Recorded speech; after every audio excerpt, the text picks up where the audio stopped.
Wrestling's main event. This is being brought to you by David Prime 21. Haha.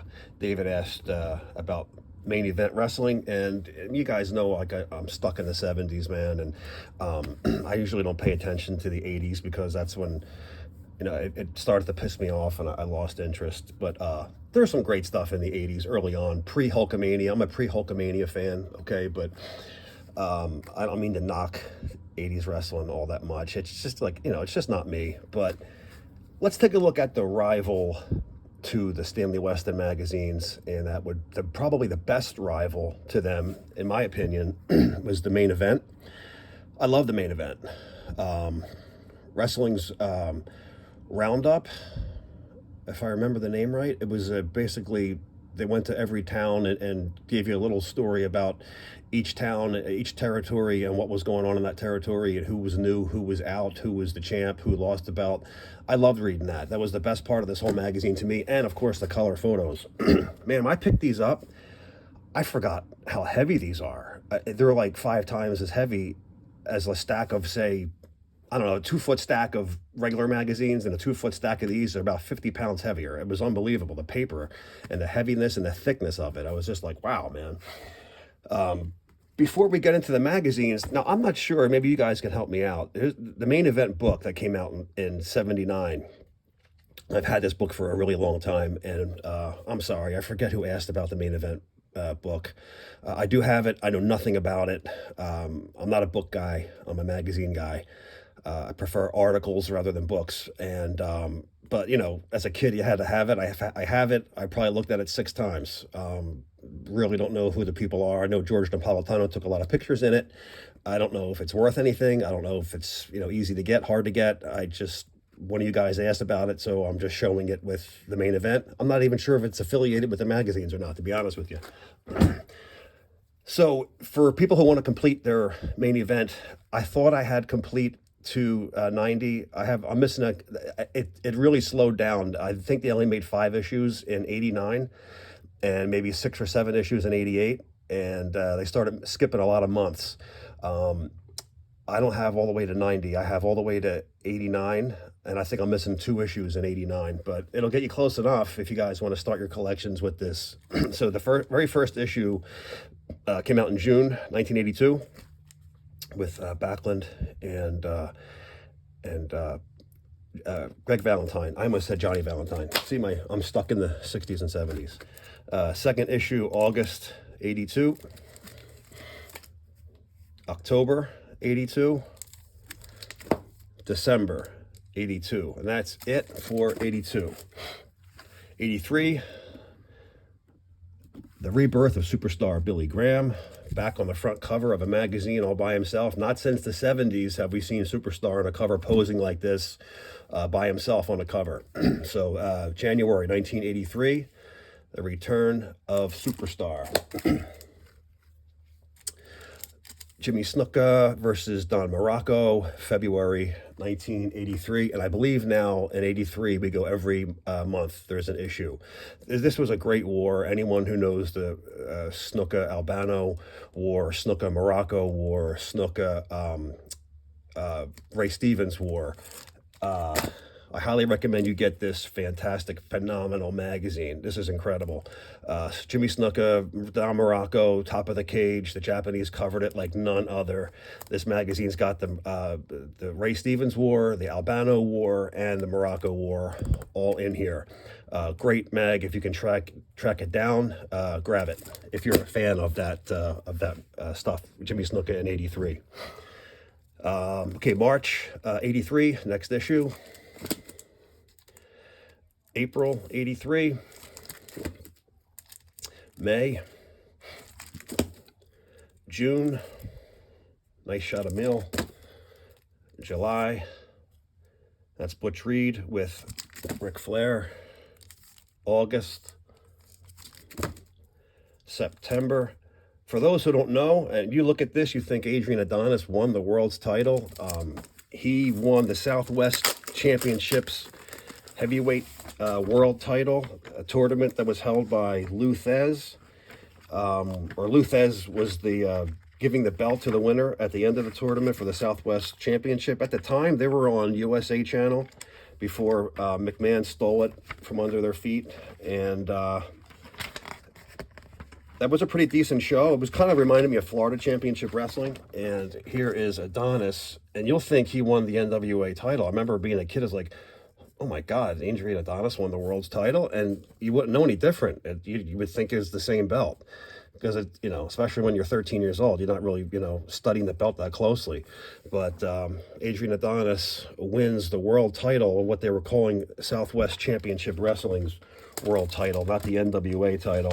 And a lot of people never really realize that. No one ever talks about it. But here he is on the cover, September 83, Adrian Adonis, who was a small little caption in the corner of Andre the Giant, is dominating the cover with him in Japan.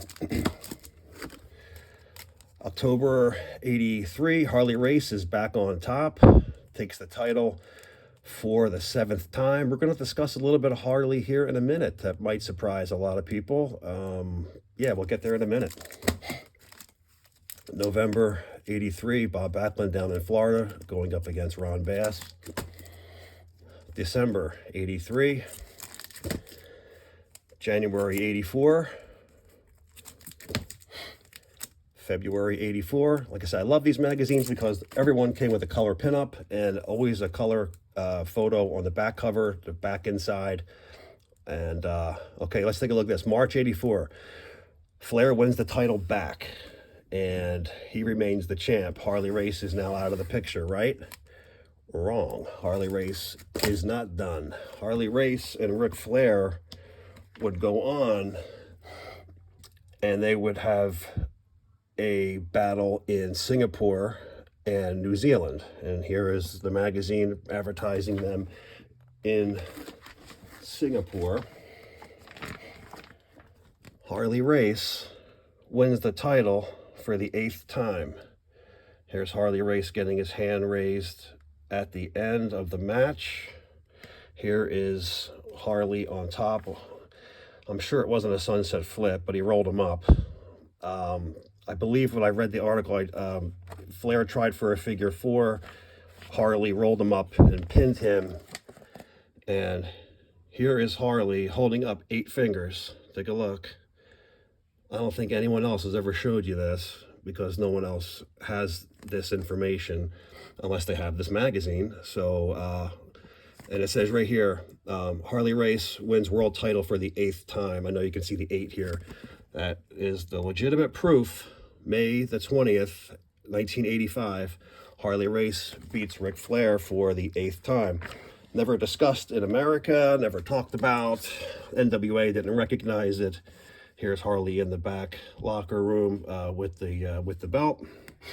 And there's just some more pictures. He would go on to lose the belt back to Rick. It happened really quick. When they got to Singapore, Flair was the champion in Singapore.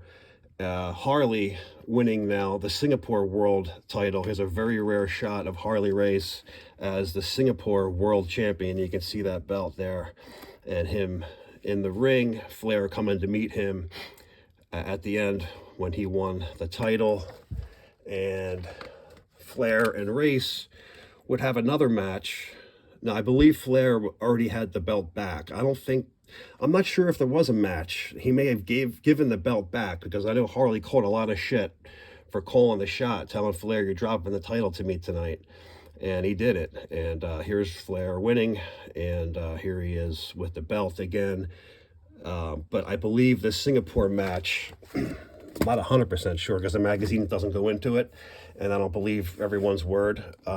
He may have just been given that belt back and pretended they had a match, kind of like a phantom match. But nevertheless, Harley Race, you're hearing it and you're seeing it right here. 8-time world champion, and there's a magazine to show it. Okay, back on track. Sorry about that. I don't want to bore you with that useless nonsense. April 1984, Iron Sheik on the cover. Yeah, it's cool information. No one talks about it. No one just covered it. Our friends in Japan certainly have. May 84, June 84, July, August, Ric Flair drops a belt once again. September. This is the first time the NWA comes back to the East Coast, not since Buddy Rogers has the NWA world title been defended in the New York, New Jersey area.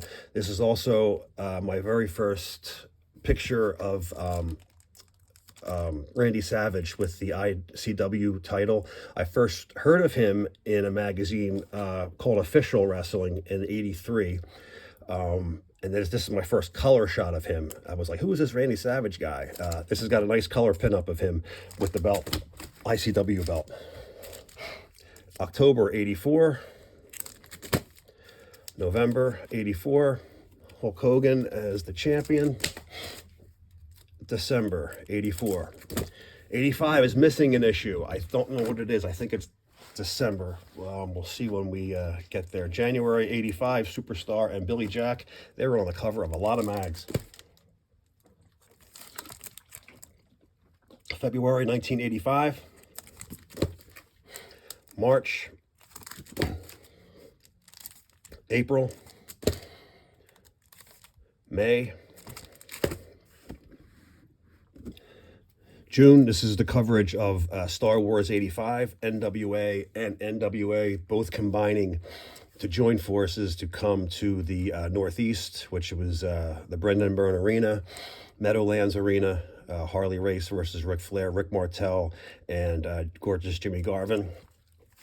And WrestleMania gets a small little piece.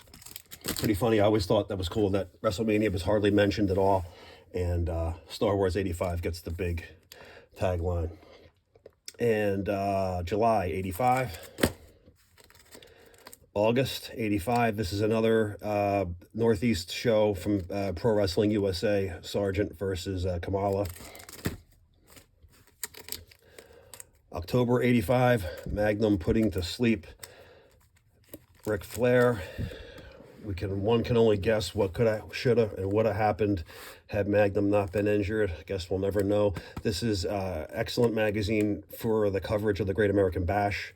The Pro Wrestling USA issue also, Pro Wrestling Illustrated issue for this month also covers it great too. September '85, Ricky Steamboat is now in the WWF. November '85. Okay, there was a November. Whoa, wrong mag. Sorry, guys. Oh, God, another one. All right, you caught my inner geek. All right, yeah, I'm a sci-fi fan. And, yeah, of course, I'm a Star Wars fan, too. Moving on. No December '85. Sorry about that. January '86 would be the next issue. Hold on a sec. I mean, this is cool. I mean, there's got to be a sci-fi fan out there.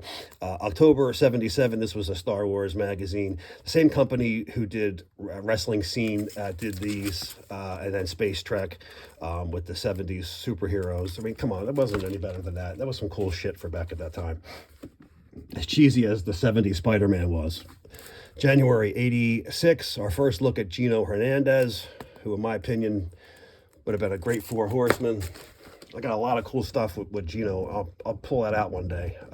Maybe we'll do that with like a Bruiser Brody video or something. February '86.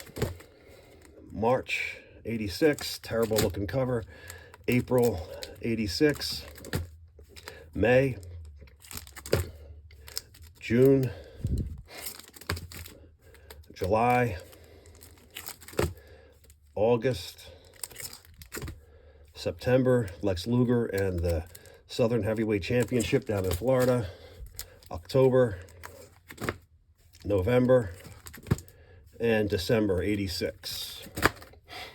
'87, January, February, March, April. There's no May. It skips and goes to June, July, August, September, October, November, and December. Why they missed May, no idea. Just decided to miss. '88, I'm not sure if there's 12, but around this time is where they start skipping several months. And through the '90s, I believe it goes to every other month. But by the time the '90s came, totally lost my interest with him. February 88, Ronnie Garvin winning the title. A lot of people give Ronnie a lot of shit, saying he's a terrible champ. It's another champ. It's better than looking at Dusty again, I guess. I gotta have somebody different. April. So that's February. We skip March. Okay, no March. April 88. No May. June. Okay, somebody told me to show a picture here of Tommy Rich. This was the issue that they said I should have showed the picture of Tommy Rich all bloodied up. Give me a second. I'll just show that real quick for our friends out there. I'm sorry, I forget who it was. But there you are. You know who you are. Tommy Rich. And here's some more of the match. It looks like he's against Austin Idol, I'm guessing. Maybe it's Hulk Hogan. Oh no, it's Austin Idol. And here is the front page. Dangerous night for Tommy Rich. There it is. One more shot. There it is. That's probably the bloodiest picture I've ever seen. I mean, Tommy Rich bled like a stuffed pig. You gotta love it. All right, moving back. Let's see. So anyone who wants that issue, or that was June of '88. Okay, so no July, no August, no September. It goes right to October. It's a big skip. So I was wrong. It isn't every other month. It's skipped quite a few. There's no November, and it goes to December. Yeah, and I remember main event falling apart, and then sorry guys, but this is about as far as I completed it, up to 80, up to 90, and I have 3 of the 5 issues in 90. I have May with Flair, I have September with Steamboat, and I have November with Lex Luger as the champions on the cover. Now, they had special magazines that were mail-in only, but I can tell you that this issue was on the newsstands in New York, because that's where I bought it. The other ones I don't recall ever seeing on the newsstands, but this one was, at least up here in the Northeast it was. Wrestling Photo Album #1, put out by Wrestling's Main Event. Wrestling Photo Album #2. Just because I didn't see it doesn't mean it wasn't on the newsstand. It could have been, but my magazine place had everything. Photo Album 3, also, again, I didn't see this on the newsstand. I think it's just mail-in. I could be wrong. 4, I was kind of out of the game, kind of, but it could have been. But I know it's for mail-in only. So they put out 4 photo albums for mail-in, definite. They put out a Champions Past and Present. This was in '85.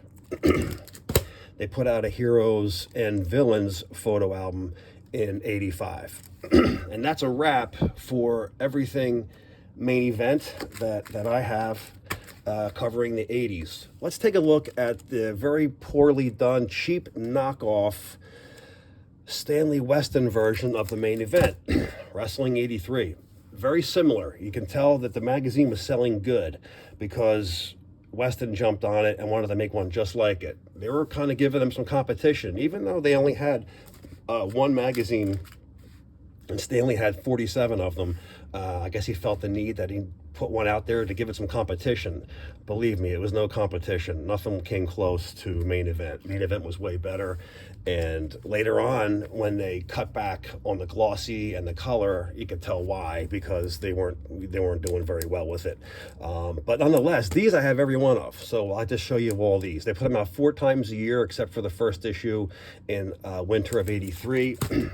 Spring of '84, and it would be 4 issues all the way through to '92, when they had 2 issues at the end, and they changed the name of it. I'll show you when we get there.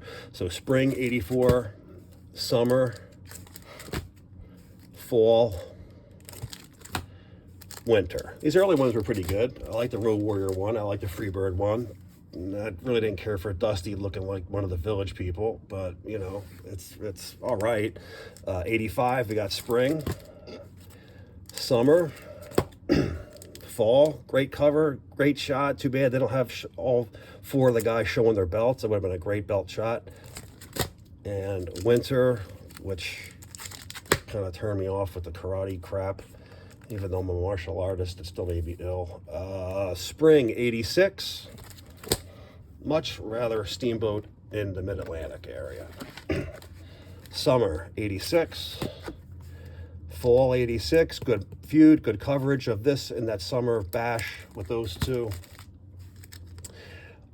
Winter 86. McMahon, the Walt Disney of wrestling. Man, you ain't lying. Walt Disney of wrestling. I heard, if it wasn't Bill Apter, it was somebody from that magazine, TV Sports, saying that this was one of the second highest selling issues, and I was just shocked. And it's because Nikita Koloff's crying and what happened to Magnum TA when he was crippled in the car accident. And they said this was a huge seller. Believe it or not, that's what I heard. Lex Luger on summer of 87.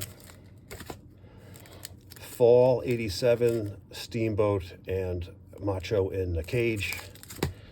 Winter 87, probably my favorite cover from the 80s issues, and I've got this signed by all four horsemen. Tully Blanchard, Arn Anderson, Ric Flair, Lex Luger, and J.J. Dillon. One of my favorite pieces of signed mags that I have in my collection. And 88, we got Spring. Great shot of Macho Man bleeding. It's a pretty rare bloody cover for the high 80s. You just didn't see it. Summer 80. Fall 80. This has got Jerry Lawler winning the EWA title in this issue, and Savage on the cover as the champ. Winter 88. What a horrible cover. I mean, you know, ugh. Spring 89. You can see why now, like, you know, covers kind of turned me off, and just the magazines along with wrestling itself was just not my cup of tea, man. Fall 89. Winter 89. Spring 90. Hogan Savage in a weak looking cage. I never liked that big blue cage. I just, you know, I want the fence. Summer 90. Ugh.